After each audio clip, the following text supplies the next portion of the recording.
செல்வீர்கள் என்பதை சூசகமாக அல்லாஹ் உங்களுடைய நீருடைய அமைப்பின் காரணமாக நீங்கள் இந்த மக்காவிற்கு வெளியேறீர்கள், நீங்கள் மதீனாவிற்கு செல்வீர்கள் என்று அல்லாஹ் முதலாவது விஷயத்தை காட்டுகிறார்.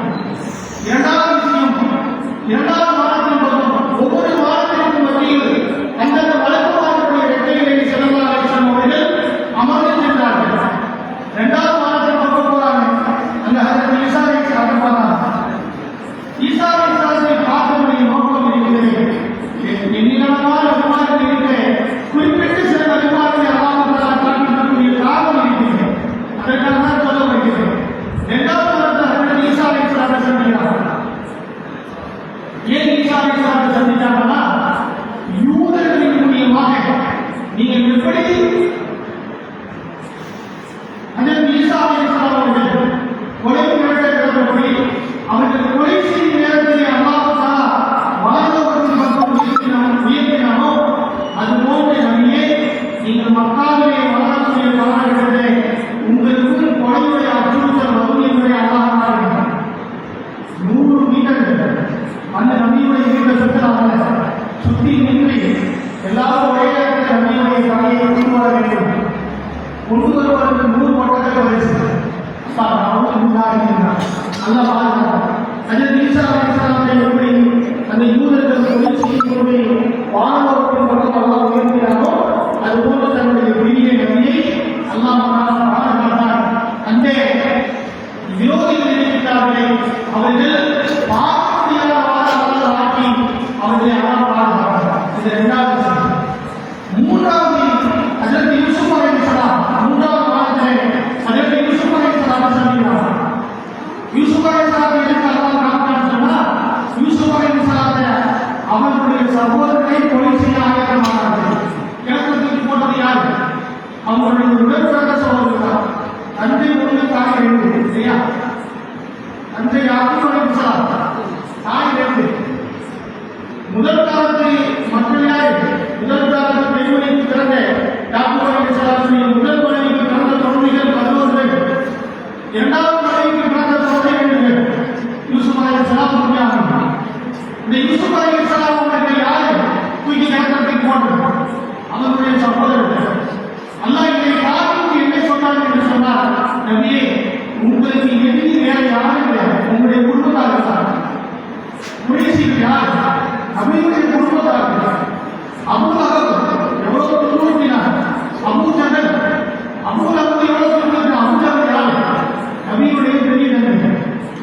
எந்த நபி பிறந்த பொழுது அப்துல்லா அவர்களுடைய தம்பிக்கு ஆத்மாவை பிறந்தது சொன்னப்ப அந்த சுலைமா என்ற அந்த பெண்மணியை ஒரு விரலால் காட்டி உறுதியாக ஒரு சந்தோஷத்தை வெளிப்படுத்தினாரோ அந்த அபூ லஹப் தான் நபிக்கு நேர் விரோதியாக மாறினார். இஸ்லாத்திற்காக அல்லாஹ்வை உயர்த்தினார். நபியே யூசுப் அலைஹிஸ்ஸலாமுக்கு எப்படி தன்னுடைய 11 சகோதரர்கள் விரோதியாக மாறினார்களோ அதே போன்று உங்களுடைய குடும்பத்தார்களே இந்த இஸ்லாத்திற்காக விரோதியாக மாறுவார்கள் என்று அல்லாஹ் சொன்னார். நான்காவது வருடத்தில் அதற்கு இத்ரீஸ் அலைஹிஸ்ஸலாம் இத்ரீஸ் அலைஹிஸ்ஸலாம் என்ன சொன்னா, முதல்ல எழுதுபவரை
ரெண்டு பேருமா மாறிவாங்க. அல்லாஹ் பதிவு செய்கிறார். ரெண்டு பேருமா மாறிவாங்க. அந்த ஒருத்தருக்கு மட்டும் சட்டம் தான் கொடுத்தாங்க. அது போன்று ஸல்லல்லாஹு அலைஹி வஸல்லம் அவர்கள் 14 சென்றதற்கு பிறகு ஹிஜ்ரி 6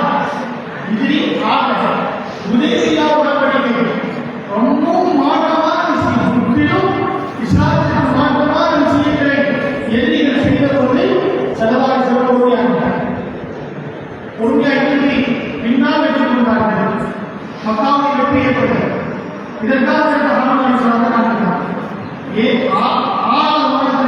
அதற்கு மூசா அலைஹிஸ்ஸலாம் எதற்கு என்று சொன்னால் மூசா அலைஹிஸ்ஸலாத்தின் கூட்டத்தான் யூதர்கள் உண்மையான அல்லாஹ்வை பின்பற்றாத விஷயம்.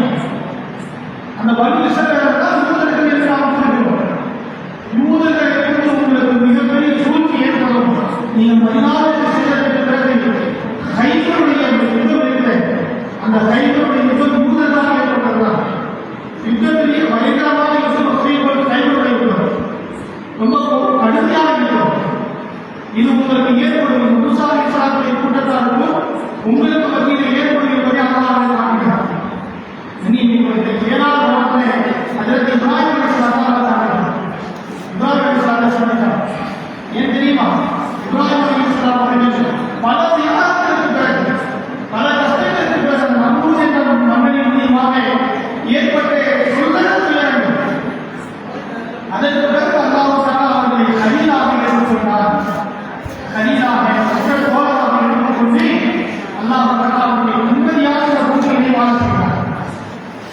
இன்னைக்கு துனியாவுடைய மேலே ஒரு பெரிய ஒரு பாலா ஆணிப்பதாக ஒரு மாதிரி அல்லாஹ் தஆலா அதற்கு எப்படி வெற்றி தந்தார். அது போல நபிக்கு வெற்றி வரும் வரை இப்ராஹிம் அலைஹிஸ்ஸலாம் அவர்கள் மூலமாக அல்லாஹ் வழங்கினார். இமாம் ஸல்லல்லாஹு அலைஹி வஸல்லம் மேலாஜுக்கு போய் வந்த பிறகு வெற்றிக்கு மேல் வெற்றி ஏற்பட்டது. எப்படி ஏற்பட்டது தெரியுமா? முதல் கட்டமாக ஹிஜ்ரி 19 நபித்துவத்துடைய 19ஆம் ஹிஜ்ரத்துக்கு முன்னாடி நபித்துவத்துடைய 10ஆவது மேலாஜ் ஏற்பட்டது. 11ஆவது ஆண்டு அக்கபத்துல் ஊலா மதீனாவாசிகள் ஒரு பெருத்த கூட்டம் வந்தார். அந்த நபித்துவ முஸாபகா செஞ்சு இஸ்லாமை ஏற்றுக்கொண்டார். நபித்துவத்துடைய 12ஆம் ஆண்டு நபித்துவத்துடைய 12ஆம் ஆண்டிற்கு அனைவருடைய கூட்டம் வந்தது. மதீனாவாசிகள் பெருத்த கூட்டம் வந்து இஸ்லாமுடைய உடன்படிக்கை செய்து இஸ்லாத்தை ஏற்றுக்கொண்டார்கள். நபித்துவத்துடைய 13ஆவது ஆண்டு ஸல்லல்லாஹு அலைஹி வஸல்லம் மேலாஜ்ஜிலே அந்த நிறுவுவதற்கு அல்லாஹ் தஆலா வெற்றிக்கு மேல் வெற்றி தந்தார். அது மட்டும் அல்லாஹ் தஆலா 7 வானத்தை தாண்டி ஸல்லல்லாஹு அலைஹி வஸல்லம் சித்ரத்துல் முன்தஹா என்ற இடத்திற்கு சென்றார்கள். சித்ரத்துல் முன்தஹா என்பது ஒரு இடத்தை வளர்த்தார். அது ஒரு இடம் தயார். அந்த இடத்தை வளர்த்த பற்றி ஸல்லல்லாஹு அலைஹி வஸல்லம் சொல்றாங்க.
அதற்கு பிறகு நரகத்தில் அல்லாஹ் சுவர்க்கத்துடைய பல இன்பங்களை தாண்டி அதான் சொன்ன நியமம் சுவர்க்கத்துடைய பல இன்பங்களை அல்லாஹ் ஒரே வார்த்தை சொல்லுவான் அதை வர்ணிக்க முடியாது அதே நாம வர்ணிக்க முடியாத அளவிற்கு இன்பங்களை அல்லாஹ் சுவர்க்கத்தில் வைத்திருக்கிறார் நரகத்தை பார்த்து அந்த நரகத்துடைய காவலாக அல்லாஹ் அந்த நரகத்துடைய காவலாக அல்லாஹ் அந்த காவலாக